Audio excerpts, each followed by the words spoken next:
Bonsoir à toutes et à tous, je suis très heureuse de vous retrouver après cette pause estivale pour Bienvenue en Ile-de-France. Et comme tous les jours, on va aborder les sujets qui vous concernent. Et je vous propose qu'on parle en premier lieu de ce sujet qui concerne l'actualité de notre région. 4 syndicats de la PHP montrent les dents et appellent à préparer une grève suite aux annonces d'économies formulées par le Premier ministre. La PHP intègre aujourd'hui 39 hôpitaux, 100 000 personnels soignants, responsables au quotidien de la santé de 8 millions de franciliens. L'hôpital et son organisation, déjà au bord de l'asphyxie, menacés par de nouveaux efforts demandés par François Bayrou, notamment sur la suppression, vous le savez, de jours fériés et le doublement des franchises médicales. On va revenir sur tous ces sujets. Un sujet, vous le savez, qui génère de nombreuses tensions, alors même qu'on le rappelle, l'Île-de-France est le premier désert médical français. En culture, Eugène Boudin, le père de l'impressionnisme, mis à l'honneur dans une exposition au musée Marmottan-Monet. Ça sera notre entretien culture. Et puis le Figaro Histoire nous raconte une page de l'histoire de France. La libération de Paris, c'était le 25 août 1944. On en parle en fin d'émission.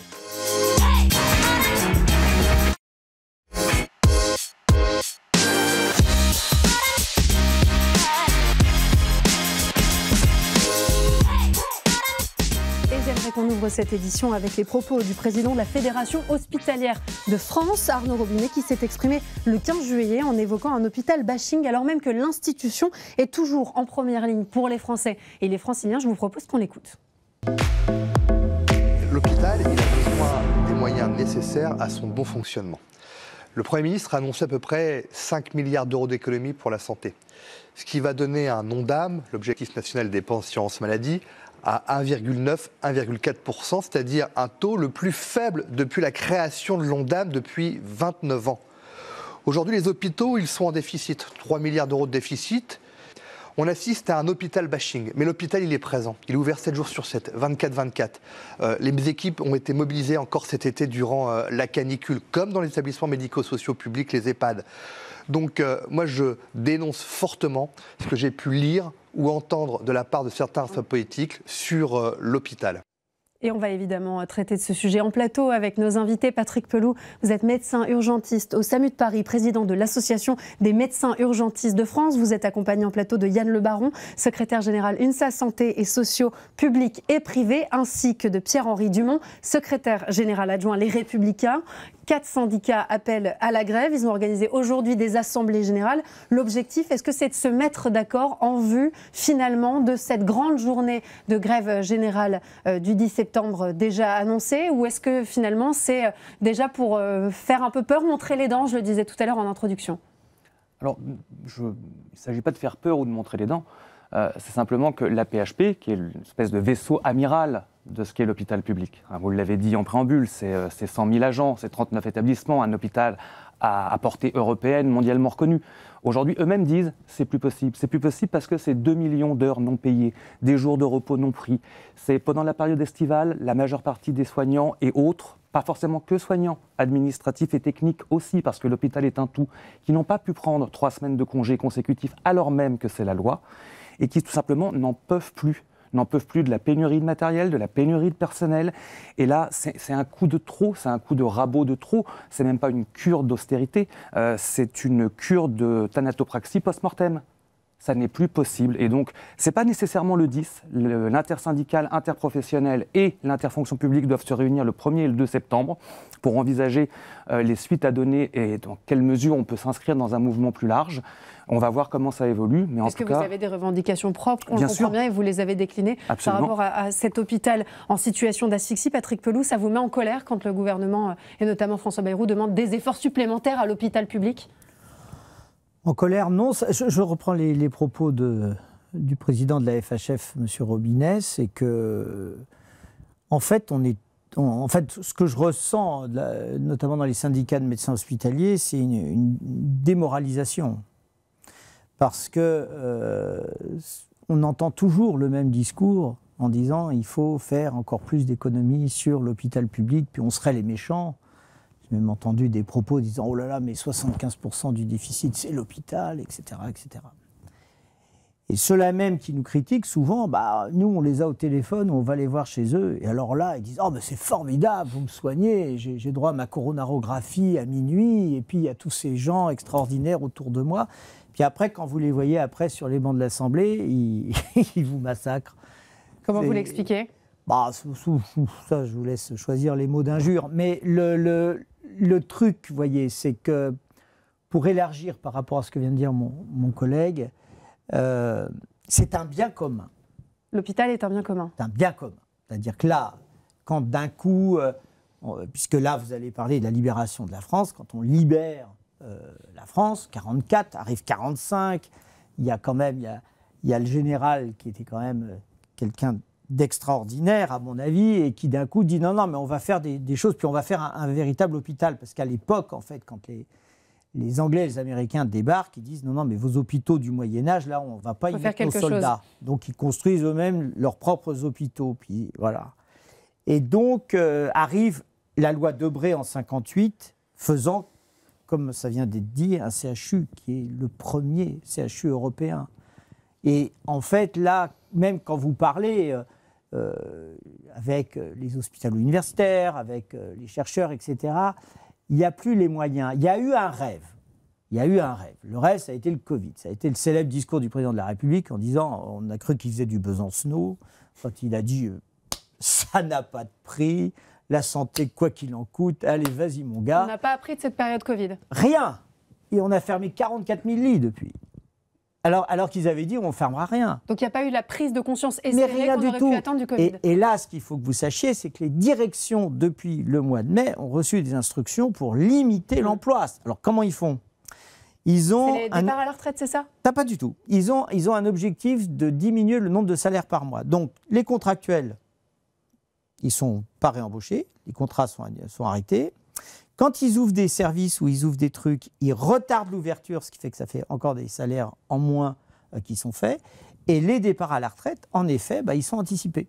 Notamment, je connais un certain nombre de mes collègues docteurs qui ont cumulé des comptes épargne-temps considérables. On leur dit, ça y est, vieux, il faut aller à la retraite. Ils disent, non, il me reste encore 4 ans. Anticipées et ce problème des moyens humains qui continue. J'aimerais quand même qu'on rappelle ce contexte qui est celui qu'on connaît. Évidemment, la nécessité pour le gouvernement de faire des économies, de trouver un budget pour cette année 2025-2026, contrer le déficit public et le plan de 44 milliards d'euros d'économies envisagé par François Bayrou. Cette proposition controversée, contestée de supprimer 2 jours fériés. Je vous propose qu'on écoute le Premier ministre et puis je vous fais réagir évidemment dans la foulée.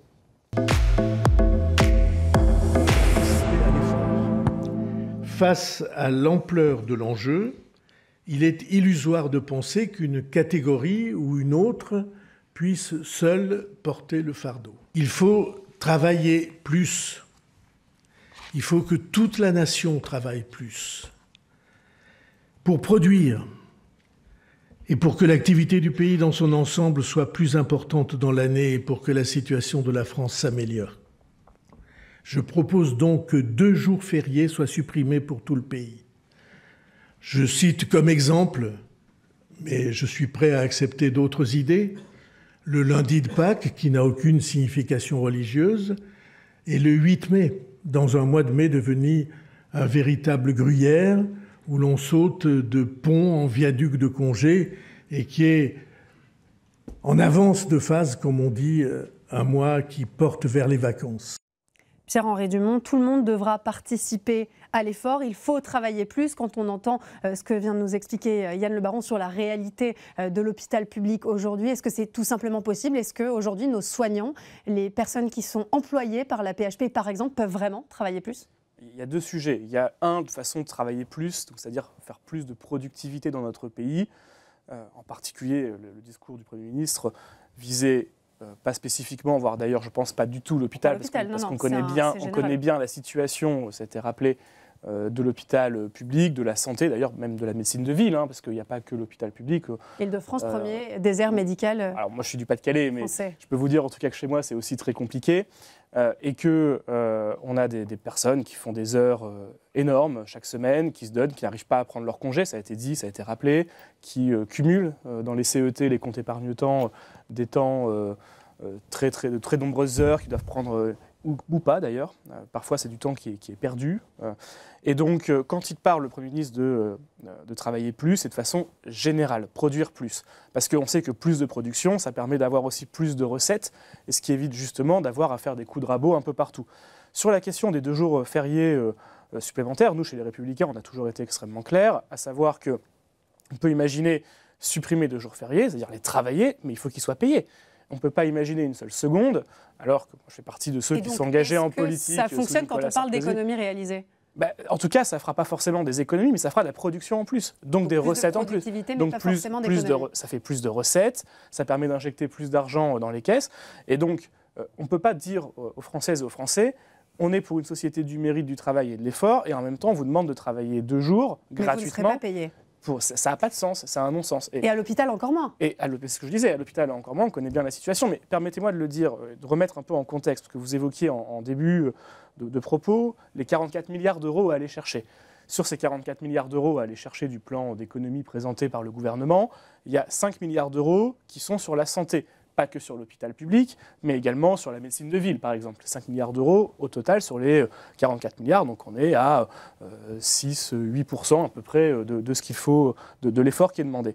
Pour une des dépenses de santé qui sont parmi les dépenses les plus importantes de l'État, parce que c'est un choix collectif, ça a été rappelé, qui a été fait à l'issue de la Seconde Guerre mondiale, au moment du CNR, de travailler tous ensemble et de créer... L'effort demandé est largement inférieur en proportion aux dépenses totales de santé, ce que représentent les dépenses totales de santé dans le budget de l'État. Et permettez-moi aussi de le rappeler, j'en terminerai par là, que on parlait de l'ONDAM, on entendait Arnaud Robinet, le président de la Fédération des hôpitaux de France, parler de l'ONDAM, donc le plafond maximum de dépenses de l'assurance maladie qui est voté chaque année au Parlement. En hausse de 3,4% au lieu des 2,8%. C'est-à-dire qu'on est quand même, de base, on est censé être en année blanche, si on reprend les propos du Premier ministre. Ces dépenses de l'ONDAM augmentent de 5 milliards d'euros. En année normale classique, si on suivait le fil de l'eau, elles auraient dû augmenter de 10 milliards d'euros. Dont 1 milliard pour l'hôpital. Donc on voit en tout cas que les dépenses de santé continuent d'augmenter, alors que partout ailleurs, on diminue ou on gèle les dépenses. Donc c'est faux de dire qu'il n'y a pas d'investissement qui est fait dans l'hôpital, parce que le ministre de la Santé est lui-même un docteur, un médecin cardiologue au CHU de Grenoble.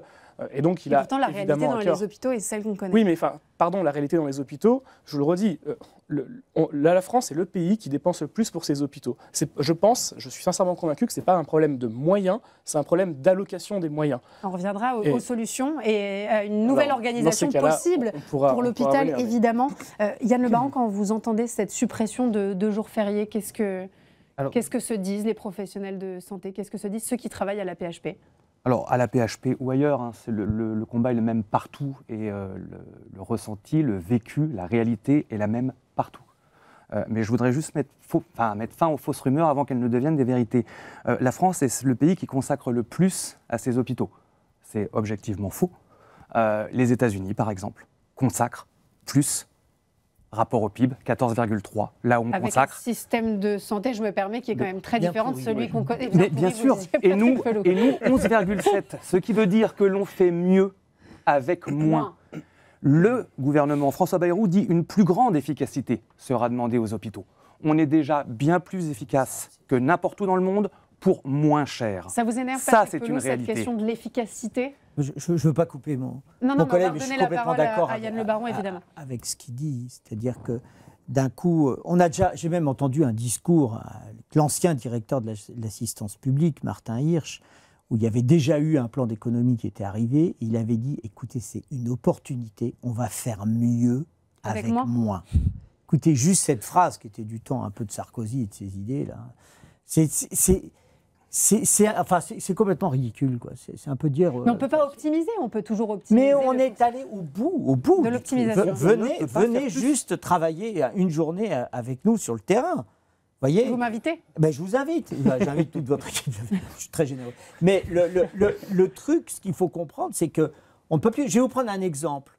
Vous vous rappelez l'augmentation du prix de l'électricité? Pouf. Ça, ce n'était pas prévu dans les budgets des hôpitaux. Les hôpitaux, ça consomme une quantité d'électricité. Bien sûr. C'est incroyable. Le ministère de la Santé, à l'époque, avait dit oui, on va combler. Ils n'ont jamais comblé. C'est à la charge de l'hôpital. Donc ça va dans sa dette. L'alimentation, il faut nourrir les gens qui passent leur temps à dire on mange mal à l'hôpital. On a essayé de faire des efforts. Ils font des efforts. Ils ont essayé de travailler, même sur le bio, le circuit court et tout, formidable. Ils ont essayé mais il n'y a pas de pognon. Vous voyez, il n'y a plus d'argent. Et c'est terrible. Alors c'est vrai. Au bout de cette logique d'optimisation. Voilà. On va donner bientôt la parole aussi à Yann Le Baron. pour que vous puissiez continuer là où vous étiez arrêté. Non, mais je vous en prie. Mais ce que je veux dire, c'est que je rejoins complètement le docteur Pelloux.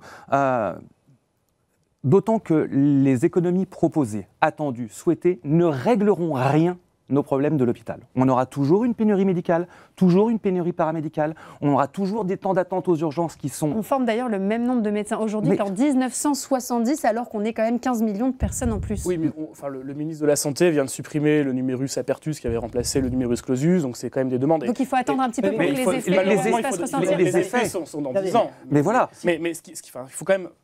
Moi, je fais partie de ceux qui, lorsque je siégeais à l'Assemblée nationale, ont toujours fait en sorte d'essayer de pousser pour supprimer les différents numerus clausus, numerus apertus, etc. Parce que je m'aperçois bien que la logique qui était celle précédemment imaginée de dire moins il y a de médecins, moins il y a de dépenses qui sont réalisées, ça ne fonctionne pas. Ça ne peut pas fonctionner. Et donc... Et vous avez raison, mais ça ne peut pas fonctionner parce que vous avez un système, puisque vous parlez là des nombres de médecins qu'il faut former. Vous avez un système qui empêche même la création des postes. Je vous explique. Le ministre de la Santé, récemment, il a une idée qui était formidable. Il dit à l'Assemblée, écoutez, c'est simple, il y a plein d'étudiants en médecine français qui veulent faire leurs études de médecine, qui sont partis à l'étranger. Moi, je les fais revenir. À l'Assemblée, tout le monde est d'accord. Qui monte au créneau? Les doyens, les universitaires, l'ordre des médecins. Alors, pourquoi ? Parce que ces élèves n'ont pas été formés en France. Voilà, alors soi-disant, alors là, ils ont tous les mots que vous imaginez pour la péjoration de qui ils sont, etc. Donc, on se le dit franchement, les diplômes ne valent pas les diplômes français, c'est ça ? Ce sont des diplômes européens. Ce sont des diplômes européens. On valide des médecins qui viennent d'autres pays encore plus lointains et on les valide et ils viennent travailler en France. Là, c'est parce qu'ils n'ont pas passé le sacro-saint examen, etc. Et en effet, alors même si on ne peut pas former tout étudiant qui veut devenir médecin, c'est normal qu'il y ait par rapport à l'apprentissage des examens, bien sûr, une sorte de sélection, mais on était allé trop loin. Et là, vous avez un ministre qui dit « Non mais attendez, et je trouve que c'est tellement bienveillant de sa part et fraternel de dire « Écoutez, les étudiants français qui sont... » Puis alors les parents, ils seraient contents, parce que le pognon que ça leur coûte de les envoyer en Belgique ou en Roumanie, c'est une fortune. Eh bien, c'est le monde médical qui dit non. Deuxièmement, vous avez une réforme qui se fait sur la permanence des soins, où là... Les ministres, depuis quelques années, disent non, mais on a quand même fait une erreur en 2002 en supprimant l'obligation de participer à faire des gardes de l'ensemble des médecins. C'est ça qui a foutu le bazar partout. Mais qui monte au créneau pour dire on veut surtout pas, là encore. Les médecins ? Oui, l'aristocratie médicale. Qui dit non, mais c'est quoi l'aristocratie médicale ? Vous avez le Conseil de l'ordre, vous avez les syndicats médicaux, etc. Et ça, tac, ça monte. Et donc ça coince. Démographie médicale, vous parliez des déserts médicaux. Oui. Ils essayent de faire des lois en disant on va essayer de... Là, vous avez une manifestation, très peu importante, mais une manifestation disant il faut surtout pas nous empêcher de nous installer où on veut et faire ce qu'on veut, etc. Soi-disant, le problème, je sais pas comment, des fois dans des endroits où je sais pas comment ils pourront gagner leur vie, mais bon. Le truc, c'est que si vous ne changez pas l'ensemble de l'organisation, c'est-à-dire en fait du système qui génère le système de santé en France, en gardant un socle qui est essentiel, c'est le socle de service public et de l'hôpital public. Donc il faut tout repenser. Il faut tout repenser, mais dans une idée de service public. C'est comme le paiement à l'acte, c'est mort le paiement à l'acte. C'est un système qui est hyper inflationniste. J'aimerais qu'on s'arrête aussi sur le doublement du plafond des franchises médicales. Qui fait partie des motifs de contestation de la part des syndicats, qui passerait de 50 à 100 euros par an. Alors pardon, mais pour le commun des mortels, là je viens d'utiliser 5-6 mots qui se suivent. Moi ça ne me disait rien du tout, j'ai dû aller vérifier ce que ça voulait dire. Concrètement, on sera moins bien remboursé quand on achètera des médicaments ? C'est ça ? Concrètement, oui, en gros.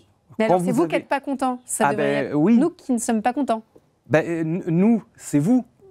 Et on revient sur cette idée de service public. Oui, c'est l'idée de service public.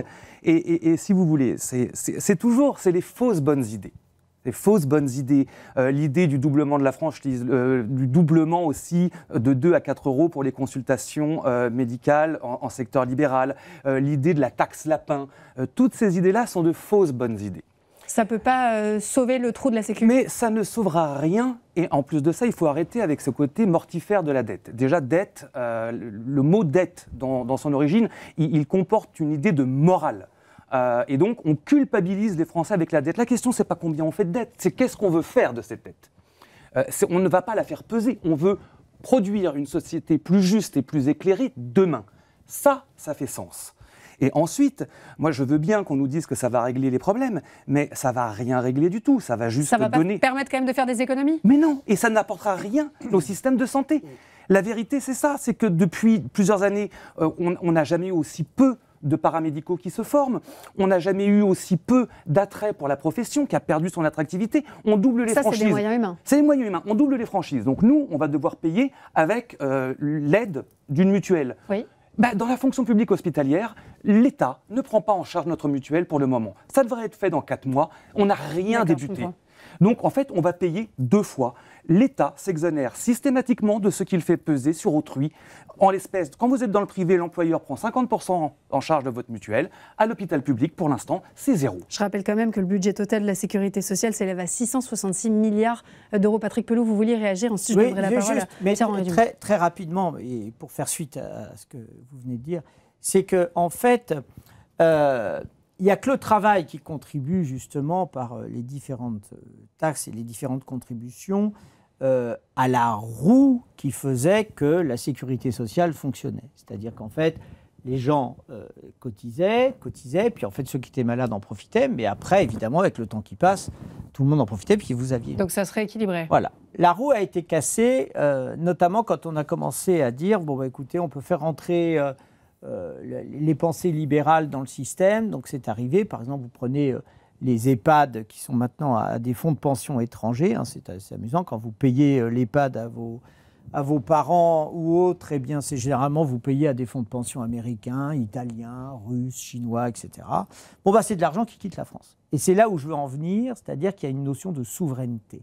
Cette notion de souveraineté, à cause d'une classe politique absolument pitoyable depuis à peu près 40 ans, on a laissé filer le truc. Et quand on parle du médicament, il faut parler de la souveraineté du médicament. On ne fabrique plus de médicaments. Or là, vous avez un dictateur aux États-Unis qui va mettre la pression sur le coût des médicaments et il faut s'attendre à ce que le prix du médicament augmente. Or, on ne les fabrique plus. Et si vous ne taxez pas les grands bénéfices du CAC 40 et autres qui ne participent pas à cet effort, vous ne pouvez pas dire simplement à nous-mêmes, à nous qui sommes autour de la table, où on paye en moyenne 50% d'impôts, il faut qu'on fasse un effort, alors qu'il y en a qui ne payent que 27% d'impôts et qui ne font pas d'effort. C'est pas possible. Bon, je pense qu'il faut quand même sortir un peu des caricatures. Je ne suis pas certain que Bernard Arnault, LVMH, fabrique du médicament. Mais je n'ai pas parlé de ce monsieur. Non, mais vous parliez des sacs à main, je crois. On ne peut pas soigner au sac à main. On sait généralement quand ce type de discours, le type de personnes qui sont visées par ce type de discours. Bref. Non, pas du tout. Là où il faut revenir... quand même parler, parce que j'ai quand même pas beaucoup parlé durant le débat, mais on comprend bien et on a bien vu qu'il y a un problème d'organisation des soins de l'hôpital, et ça a été dit, la difficulté aujourd'hui qu'on a, c'est qu'on n'a pas de majorité jusque 2027 pour entamer une grande réforme. Qu'il y ait un débat démocratique sur ce que doit être le service public de la santé, est-ce qu'on doit, l'articulation entre l'hôpital public, la médecine de ville, comment est-ce qu'on travaille avec les paramédicaux qui ont une place de plus en plus importante aujourd'hui, en particulier dans les campagnes, parce que c'est souvent le dernier représentant de santé qui reste. Moi, je pense aux IDEL, par exemple, aux infirmiers libéraux leurs actes n'ont pas été revalorisés depuis plus de 15 ans, alors que les prix ont augmenté, que ce sont eux qui achètent leur propre matériel et qui se retrouvent comme ça à devoir quasiment payer pour aller faire des kilomètres ou pour faire des prises de sang ou pour faire des pansements. En développant l'ambulatoire, on donne plus de place, par exemple, à ces infirmiers libéraux qui se retrouvent dans une situation où ils sont avec de plus en plus de demandes, il y a un vieillissement de la population. Donc c'est tous les maillons de la chaîne qui sont extrêmement importants pour repenser ce parcours de soins. Qui demandent ça, vous avez raison, et moi je le répète, je le redis, la France consacre énormément d'argent à son système de santé de façon générale, à l'hôpital, à sa médecine de ville, à sa formation, etc., à sa prévention, etc., etc.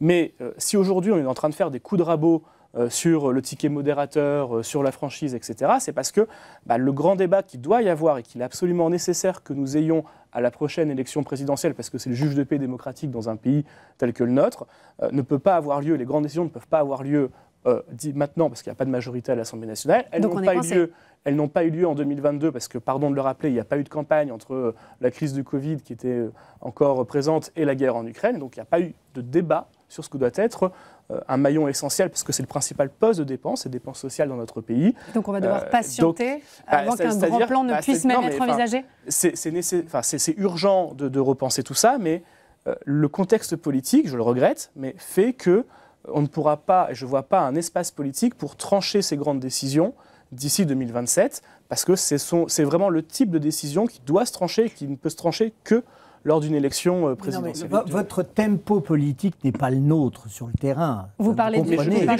Non, mais vous avez une urgence de la situation. Ce n'est pas notre tempo. Quand vous voyez la montée de la pauvreté. Ce n'est pas mon tempo politique, c'est le tempo politique du pays et le choix des Français qui a donné l'Assemblée divisée en trois. La montée de la pauvreté. Que là, en fait, on semble vous entendre, finalement, ce serait normal d'augmenter le ticket modérateur, le coût de la charge. Il faut trouver des endroits où on va faire des économies. C'est pas possible. Mais le problème, je vous le dis, le problème, c'est pas tant où on va faire des économies. On n'arrête pas d'en faire depuis près de 30 ans. D'accord ? Je ne vois pas ce n'est pas vrai. Mais où voulez-vous en faire ? On n'a jamais dépensé autant. Dites-moi un exemple. Justement, j'aimerais qu'on parle très rapidement des solutions. Sur l'hôpital, pardon, mais on a plus de 30% aujourd'hui d'administratifs de non-soignants dans l'hôpital. Alors justement, ce chiffre est très intéressant. Et sur la bureaucratisation de l'hôpital, je vous coupe une seconde. 34% de non-soignants en France, ils ne sont que 22% en Allemagne. Donc il y a une bureaucratisation malgré tout de l'hôpital public.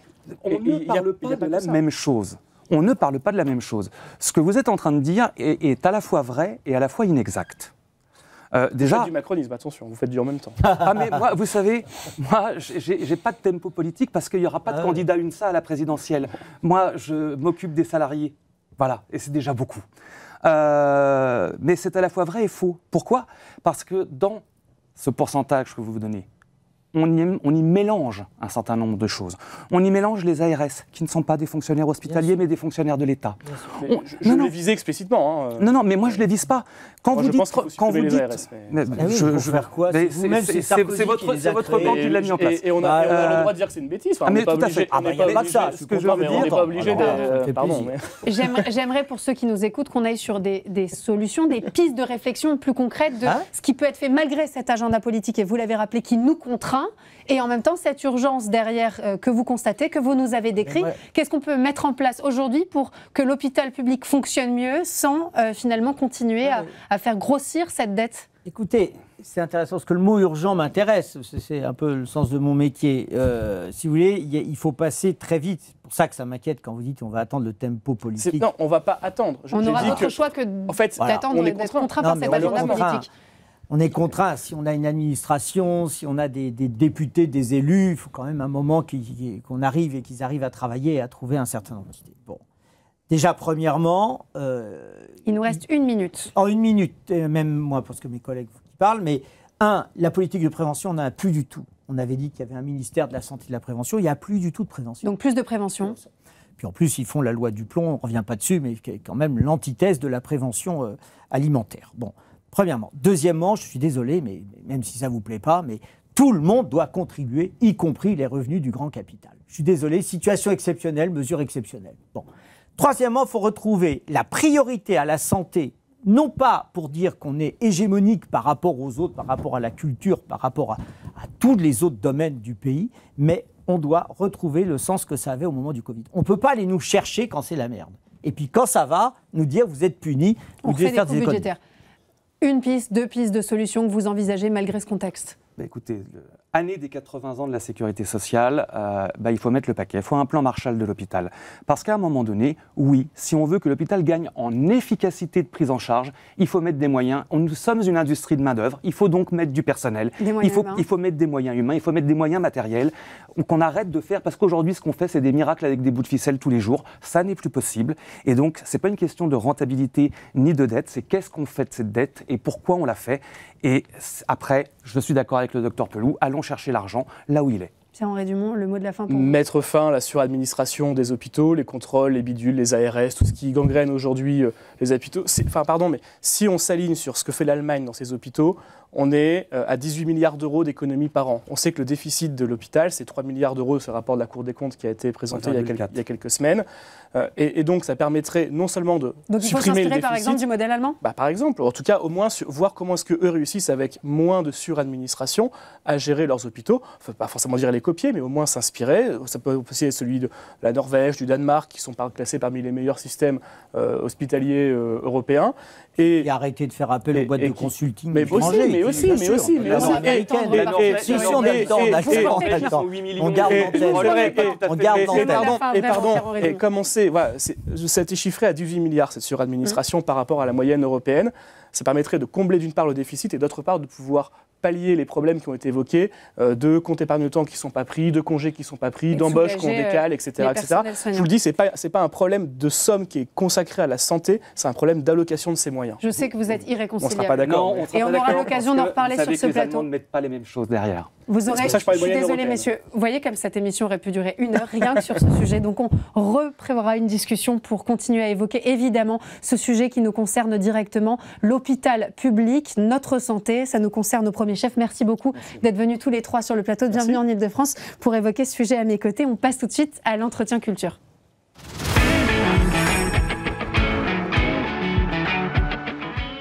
Claude Monet disait, je l'ai dit et je le répète, je dois tout à Eugène Boudin. Quelques mots pour décrire cet artiste hors norme, d'abord pas petit encadreur, issu d'un milieu très modeste, qui se révélera ensuite comme peintre talentueux, novateur dans sa manière de peindre et d'aborder ses sujets. Le musée Marmottan-Monet lui consacre une exposition que vous pouvez encore découvrir pendant quelques jours. Alors il faut se précipiter au musée Marmottan-Monet puisque c'est jusqu'au 31 août qu'on peut admirer cette exposition. Donc on va parler avec vous, Laurent Manœuvre, vous êtes commissaire de cette exposition. Eugène Boudin, père de l'impressionnisme, pourtant rien ne l'y prédestiné. Quand on regarde son histoire qui est toute particulière, on se dit que c'est une carrière absolument fascinante. Est-ce que c'est peut-être aussi dans ce chemin un peu complexe qu'on peut créer finalement un artiste de talent ? Certainement oui, et il se trouve qu'il y a eu ce qu'on pourrait appeler presque un alignement de planètes pour cet homme qui a été mousse sur des bateaux de pêche à l'âge de 10 ans. Ça a conditionné quand même beaucoup de choses pour la suite. Cette proximité à la mer, à l'océan, au paysage, à la nature. L'observation du ciel qui est fondamentale pour qui navigue, l'observation de la mer qui va le marquer en tant que peintre par la suite. Donc c'est un homme vraiment... totalement atypique, né en province, alors que toute la vie culturelle se fait à Paris à cette époque, et qui va amener le jeune Monet, vous le disiez, à sortir d'un certain confort de collégien caricaturiste pour devenir le peintre que l'on connaît aujourd'hui. Dans la manière dont vous avez présenté cette exposition, je ne peux pas m'empêcher de relever que vous avez dit que c'était une collection particulière. Ouais. Ça veut dire quoi, une collection particulière ? Eh bien, écoutez, il se trouve qu'il y a un monsieur, Yann Guillonvard, donc, qui est un mathématicien de formation. Qui a une collection superbe. Voilà, qui est tombé amoureux d'un tableau d'un peintre qu'il ne connaissait pas a priori. Et donc, lors d'une visite d'une foire à Maastricht, il a découvert un tableau qui lui rappelait son enfance sur la plage de Deauville. Et il avait de l'argent, voilà ce tableau justement, et il a décidé d'acheter ce tableau. Et puis il a voulu en savoir plus sur cet artiste, et en l'espace de 17 ans, il a constitué une collection absolument exceptionnelle. Lui, tout seul. Incroyable. Son œil... Donc c'est un vrai passionné. C'est un vrai passionné. Les tableaux ne sont pas dans un coffre, ils sont sur les murs de son appartement, et il achète des tableaux de façon extrêmement... peut-être est-ce son esprit mathématicien, rationnel, avec des tableaux dignes des plus grands musées. Et ça vous a permis de raconter une histoire d'Eugène Boudin, Absolument. Une partie en effet et de sa création artistique et de son histoire qui sont quand même intimement liées, 8 sections qui permettent donc de balayer son œuvre. Avant de rentrer dans ce déroulé, j'aimerais qu'on note quand même 2 spécificités de ce peintre. À mon sens, c'est déjà un des premiers à avoir dépassé son chevalet en dehors de l'atelier, à s'être directement confronté au paysage et à la nature. Et d'autre part, c'est cette vision toujours renouvelée, très curieuse, très gourmande de ce qu'est la nature, de ce qui nous entoure. Absolument.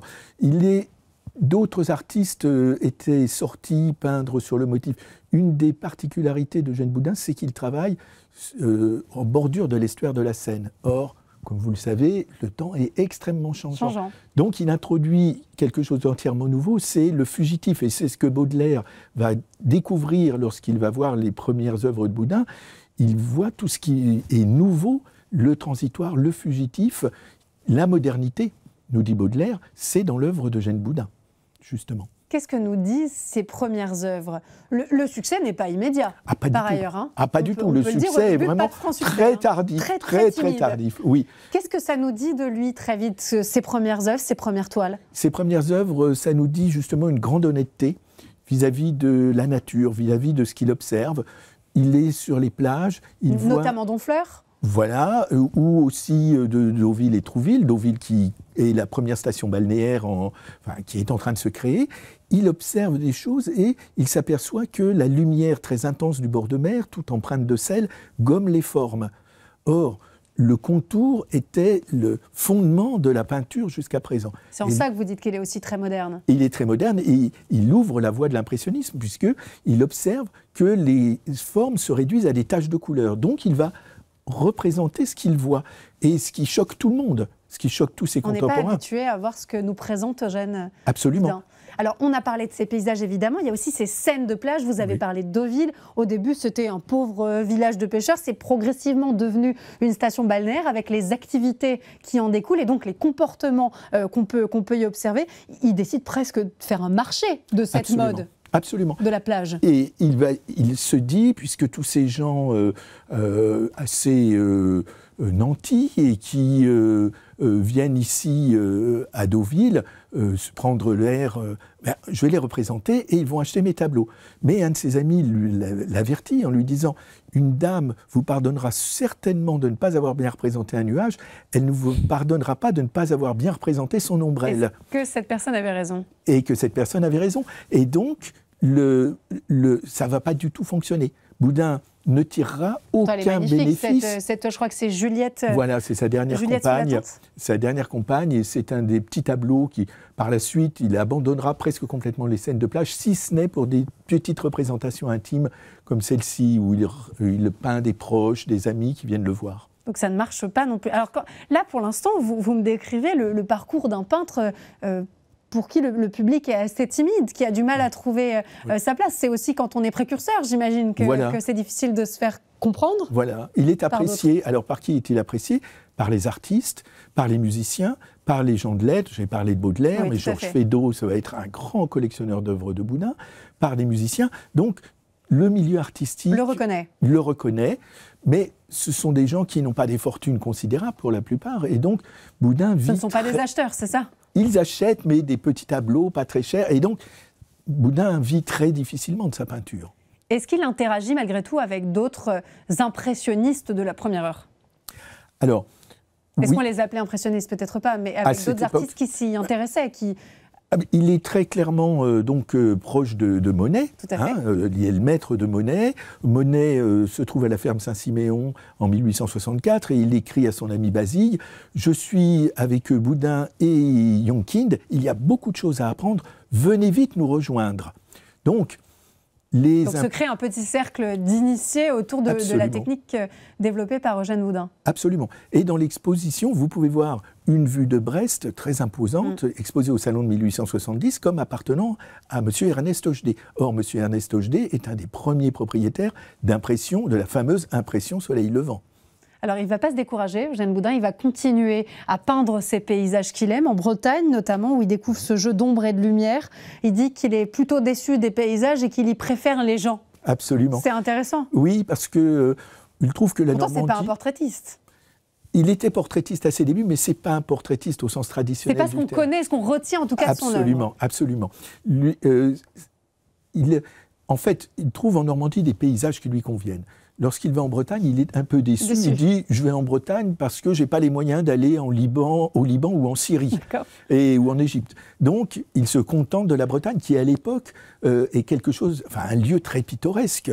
La Bretagne, et il est tout de suite fasciné par les costumes. Il rapporte de son premier voyage en Bretagne une caisse de costumes traditionnels. Et donc, il va vraiment se passionner pour la Bretagne et il va épouser une Bretonne par la suite. Donc, ça va... On comprend mieux pourquoi il dit qu'il préfère les gens au paysage quand il parle de la Bretagne. Il le disait avant d'avoir rencontré sa femme, mais ça a dû renforcer la situation, puisque par la suite, il peut vraiment entrer de plein pied dans la société bretonne, puisqu'il y avait la barrière de la langue.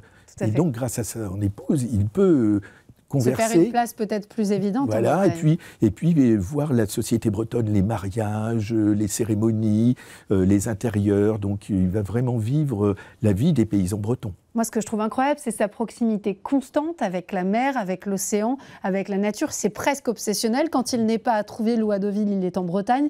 Quand il n'est pas en Bretagne, il est à Villefranche. Quand il n'est pas à Villefranche, il se rend à Venise. Et les canaux, évidemment, mythiques de cette ville incroyable. C'est presque obsessionnel. Ah, il dira, la mer et l'océan, c'est quelque chose, c'est un lien particulier pour Eugène Boudin. Complètement. Et alors, il écrit dans une lettre, je suis très aquatique. Et donc, pas du tout. Voilà, quand il est à Paris, il ne rêve que d'une chose, c'est d'être au bord de mer. Et il dit vraiment ne pas pouvoir vraiment vivre sans la proximité de la mer. On parle de la saine odeur de l'algue marine, puisque évidemment, on ne le dit pas, mais il y a aussi des bienfaits qui sont liés au fait de passer du temps à côté de la mer et de l'océan. Est-ce que dans la manière dont il a représenté la mer, l'océan, ces paysages qui bordent les côtes, on a noté une évolution importante dans sa carrière de peintre, où finalement il est resté fidèle à ses débuts et à ses premières toiles? Il est à la fois resté fidèle à son objectivité et son regard objectif, mais on perçoit une évolution dans une plus grande liberté de touche.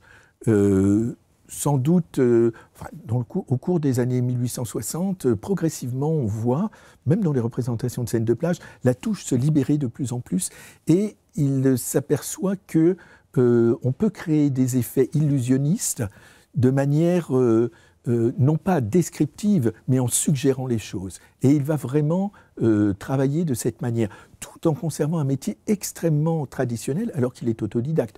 Ses toiles sont toujours préparées, il y a toujours une préparation dans la grande tradition, comme Poussin préparait ses toiles, lui également, Boudin prépare ses toiles, tantôt avec un brin rouge parce qu'il sait que ça va faire chanter le bleu du ciel, tantôt avec une couleur... Ah, c'est un technicien remarquable.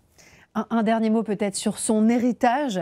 Et on dit aujourd'hui que c'est le père de l'impressionnisme. Est-ce que c'est vrai ou est-ce que c'est une manière aussi de le concevoir et de l'imaginer en tant qu'artiste? Alors c'est vrai, clairement, puisque c'est quand même lui qui a fait de... J'adore qu'il ait dit à Monet, vous êtes doué, ça se voit. Voilà, c'est génial, à une époque où, franchement, ces petites caricatures de Monet, c'était pas on les verrait dans un vide-grenier, je ne sais pas certain qu'on les achèterait. Probablement pas. Voilà. Mais lui-même, Boudin se méfie de l'impressionnisme. Il le dira à la fin de sa vie, il expose à la première exposition impressionniste, mais par la suite, il pense que l'impressionnisme ouvre la voie à une peinture trop négligente. Boudin est un peintre rigoureux malgré les apparences. Vous avez parlé de sa technicité tout de suite. Voilà, Donc de l'impressionnisme, oui, mais dès lors qu'on garde cette manière de traiter les toiles qui est, vous l'avez dit, plutôt classique et qu'on garde cette technique. De construire et de travailler. Boudin est un dessinateur infatigable. Si vous regardez ces petits personnages sur les plages, ce ne sont pas des petites figures qui sont mises là pour meubler. Elles sont résolument construites. Tout est travaillé, tout est pensé. Absolument. Elles ont une réalité qui est surprenante.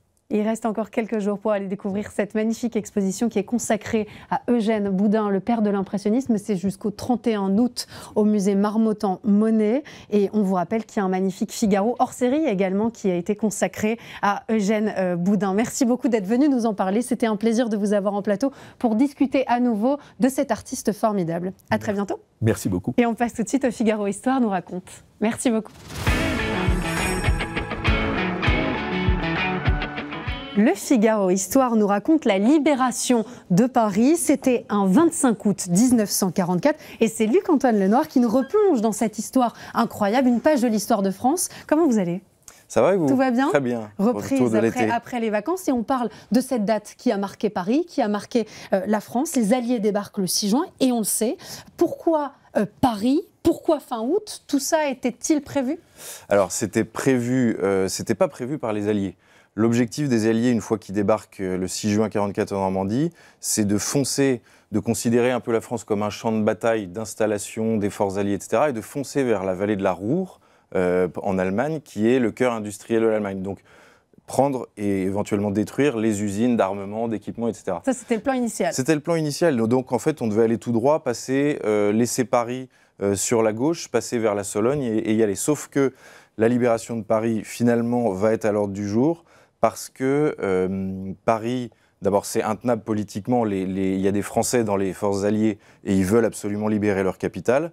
Et ensuite, Paris commence à s'embraser toute seule à partir de la moitié de mi-août 44. Puis j'imagine que c'est un symbole aussi. Exactement. Paris, libérer Paris, ça dit quelque chose. Vous avez parlé de ce contexte compliqué. Paris qui commence à se libérer toute seule, c'est-à-dire ça ressemble à quoi les rues de Paris? Alors, en fait, le 18 août, donc on sent que les armées alliées avancent. On ne sait pas exactement où elles vont aller, etc. Mais ça vient de la Normandie et ça va vers l'Est. Et donc, il y a une grève générale le 18. C'est-à-dire que tous les emplois, tous les gens à Paris, voilà, ils cessent d'aller au boulot. Il y a des affiches qui sont collées par des résistants locaux qui appellent à l'insurrection.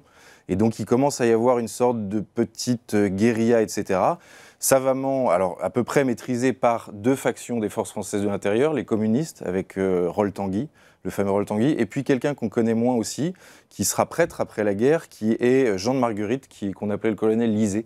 Et donc, voilà, donc les on deux doit factions... comprendre que les Parisiens sentent que l'histoire est en train de basculer, que quelque chose se passe? Voilà, exactement. En fait, ils savent que les armées alliées sont là, sont pas loin, et ils tiennent à ce qu'on les libère eux. Et donc, ils commencent à se mobiliser. Est-ce Il y a qu'il une répression. Ah oui, si, oui, il y a d'accord. une énorme répression.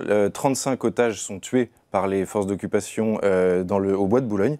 Et ensuite, il faut dire aussi qu'il reste entre 16 et 20 000 Allemands dans Paris. Donc, c'est pas une capitale qui est abandonnée. Les combats, en fait, souvent...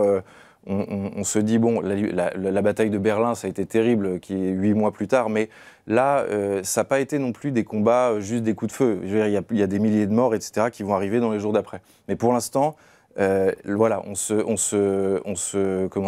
on fait des barricades, comme là on peut le voir en photo, et puis on s'apprête à livrer bataille. Ce qui est intéressant, c'est que les 2000 policiers de la préfecture, eux, se rangent du côté des insurgés. Ouais. Et finalement participent aussi. Exactement, il y avait des mouvements de résistance dans la police et tout d'un coup, en gros le 19 août, donc le lendemain de la grève générale, ils prennent la préfecture de police, ils enlèvent tous les gradés qui collaborent avec le régime allemand sont expulsés ou sont faits prisonniers surtout. On prend aussi Notre-Dame qui est juste en face et puis là, on commence à avoir une sorte de petite résistance parisienne organisée. Mais il manque des munitions. Il manque des munitions, il n'y a plus d'armes, il n'y a plus de munitions. Les miliciens, eux, sont armés par les Allemands, donc il y a une sorte de terreur qui s'installe dans certains quartiers. Et Paris, là, à la fin de la journée du 19 au 20-21 août, est vraiment au bord de la catastrophe. Ce qui est compliqué, c'est que eux, les Allemands, sont armés par définition. Exactement. Et donc il leur faut en face une armée de taille. Finalement, c'est les Alliés. Et voilà. Et en fait, tout va changer parce que les Alliés sont mis au courant de cette situation. De Gaulle, qui a déjà débarqué, hein, il a fait des allers-retours entre la Normandie, l'Algérie, etc. Depuis le débarquement. De Gaulle, lui, veut absolument qu'on libère Paris. Il veut reprendre en main la capitale politique de son pays. Il veut montrer aux Alliés que lui est le chef d'un pays qui est maintenant libéré, qui va compter parmi les vainqueurs. Et donc lui, il pousse, et le général Eisenhower, qui commande les troupes alliées, finit par accepter. Et on envoie Leclerc, donc la 2e division blindée. La 2e division blindée, c'est à partir du 22 août au soir qu'elle se met en ordre de bataille pour aller à Paris, où la situation donc, vraiment devient absolument intenable. Elle n'est pas tout près de Paris, elle est à 200 km. Et donc elle va arriver dans la nuit, dans les banlieues sud de Paris. Et là aussi, les combats vont redoubler avec il y a un relais finalement qui s'installe avec les insurgés de la première heure et ceux qui avaient commencé à gronder. Bien sûr, en fait, si vous voulez, il y a eu beaucoup de problèmes de communication au départ. Les résistants communiquaient parce que des gens en vélo portaient des messages, etc. C'est le fameux le résistant de 15 ans qui commence. Mais c'était très artisanal par rapport à ce que l'armée peut mettre en place, on l'imagine. Voilà, exactement. Alors que là, Leclerc arrive avec des lignes radio, etc. Donc il y a du mal. Au début, ils ont du mal à se comprendre, à se coordonner. Et puis ensuite, il peut y avoir des gens qui traversent les lignes, qui vont voir les armées, etc. Et donc, on commence à un peu mieux communiquer et à s'organiser. Comment est-ce que les Allemands réagissent? Est-ce qu'ils sont dans une logique de garder Paris coûte que coûte? Est-ce que certains commencent déjà à se retirer? Alors, en fait, c'est un peu anarchique. Il y a les Allemands, il y a les miliciens, c'est-à-dire des Français qui sont aux ordres des Allemands et qui, eux, mènent le coup de poing et le coup de feu. Et donc, tout ce petit monde, il y a ceux de la Wehrmacht qui se replient de façon un peu anarchique, qui laissent parfois leurs blindés dans la rue et puis hop, on s'en va. Il y a ceux de la SS aussi qui veulent mourir pour garder Paris, qui sont prêts jusqu'à mourir. Et ce qu'on sait, c'est que autour de cette fameuse, ce mythe de Paris aurait dû être explosé, détruit entièrement parce que Hitler le voulait, ce qu'on sait, c'est qu'aujourd'hui, c'est pas forcément vrai. Les ponts avaient été minés. C'est vrai que les ponts pouvaient, pour empêcher les armées alliées de traverser la Seine, ils avaient tous été minés. Mais von Choltitz, qui est le gouverneur allemand de Paris, a priori ne voulait pas dès le départ donner l'ordre de détruire Paris parce qu'il préparait l'après-guerre, parce qu'il savait que ça n'allait pas forcément ralentir l'avancée des Alliés, etc. Donc l'idée était plutôt de se retirer si les choses continuaient à s'envenimer. Vous l'avez dit, il y a une grande violence par contre, c'est ça. dans les combats. Il ne prend pas la décision de détruire, mais il met ses troupes au combat. Et donc, ce qu'on croit effectivement parfois être de la comédie, etc., pas du tout. Si on parle là dans ces journées, donc là, on se situe à peu près au 22, 23, 24 août, il y a plus de 500 résistants qui sont morts. Il y a beaucoup de plaques dans les rues de Paris. Au détour d'une rue, on a souvent des plaques comme ça. Près de 3000 civils aussi, qui ont pris les armes, donc à considérer aussi comme des résistants à leur manière, ou bien des victimes collatérales. Bien sûr. Et puis 130 soldats de la 2e division blindée quand même. Et côté allemand, c'est à peu près pareil, il y a plus de 3000 morts, 3200 morts, et puis 13 000 prisonniers, c'est 13 000 prisonniers, exactement, c'est beaucoup. Vous avez parlé de finalement ce repli progressif de l'armée allemande. Quand est-ce qu'arrive vraiment la libération ? En fait, la libération, donc ça correspond à l'entrée de la 2e division blindée. On passe d'une situation d'insurrection à des situations de combat de rue, à des situations de front, ou bien là où les Allemands reculent vraiment vers le nord de Paris. D'accord. Et donc on peut considérer, il y a une chose, c'est que dans la nuit du 24 au 25, beaucoup de postes sont pris. Les Allemands qui sont rue de Rivoli, à l'hôtel Meurice, l'état-major allemand, il est un petit peu encerclé, et c'est le 25 que le gouverneur von Choltitz se rend, se fait prisonnier. Il est conduit d'abord à la préfecture de police et ensuite à la gare Montparnasse, qui est un peu le lieu de stationnement de la 2e division blindée. Il signe la capitulation de Paris. Quand est-ce qu'on doit attendre pour avoir ce fameux discours qui a marqué l'histoire ? Le discours, en fait, si vous voulez, De Gaulle a suivi tous ces événements. Donc c'est le jour même, parce que De Gaulle suit les événements, il est à Rambouillet. Il ne peut pas se mêler à la bataille, il a des nouvelles de Leclerc toutes les, je sais pas, c'est minute par minute que ça se passe. Et donc là, il fonce. Son emploi du temps, dans les jours d'avant, n'est pas très précis. On ne sait pas s'il était en Normandie, s'il était redescendu. En tout cas, il était à Rambouillet. Il se tient prêt, il est proche de Paris. Il se tient prêt, exactement. Il arrive à la gare Montparnasse. Et ensuite, il va au ministère de la Guerre. Manière de dire, maintenant, c'est moi qui fais la guerre au nom de la France. Et je suis le chef de guerre. Je suis le chef de guerre, il le dit aux Allemands, mais surtout aux Alliés, en fait.